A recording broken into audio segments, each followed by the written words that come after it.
While reflecting on this passage today of Elizabeth's blessing of Mary when Mary visited her, I was reminded of this poem that my wife wrote 4 years ago. I want to share it with you, and I'll share the link to her poem and also to her website here, revlaurajohnson.com, because she's a phenomenal writer. And if you haven't read any of her stuff, I encourage you to do so. The poem is Naming the Blessing as a Blessing, a poem of Mary and Elizabeth. Was no one there to rub her back when she got sick by the side of the road? Poor child, that Mary, fleeing the angel's earth-shattering words to Elizabeth's tranquil countryside.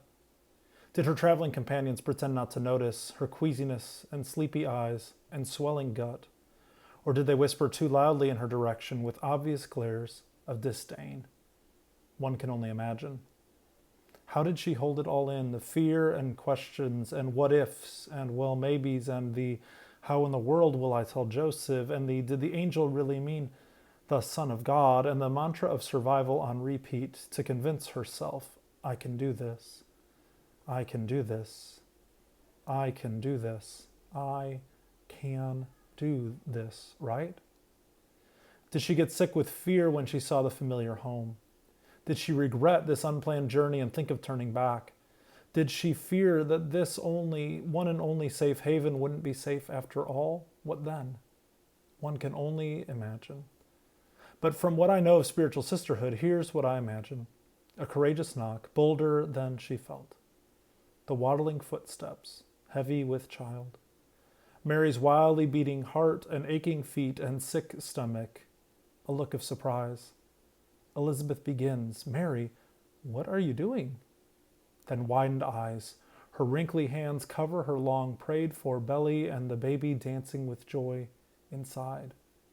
And then a kind, knowing, Holy Spirit smile.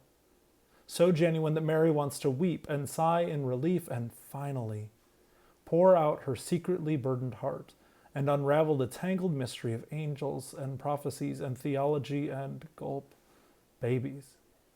But before she utters a word, the unexpected. Mary, your blessing is greater than all. Elizabeth names what Mary knows deep within, knows but she won't dare admit until she hears it named aloud. In this longed-for, life-saving, life-giving haven of safety, this blessing is greater than all. This blessing will save the world. This blessing will come through me. Her calling crystallizes, and there she stands, humbled, speechless, amazingly joyful. Here's what I imagine next. Mary opens her mouth because she has to say something, but all she can do is sing, not of fears and what ifs and what next and how will I's, but of him. Because none of that matters, not really, not now, not in light of him. He who is but a tiny life within her, though still somehow larger than life itself. It makes me wonder what would have become of that poor child, Mary, had Elizabeth ignored those inspired kicks within. If she hadn't offered the safe embrace of holy sisterhood, if she hadn't named the blessing as a blessing, if she hadn't looked deep into those searching eyes and said, you can do this. What would have happened if Mary had no one to help shoulder the load of the blessing so great that, like many callings, was too heavy to carry alone? Thank goodness, one can only imagine.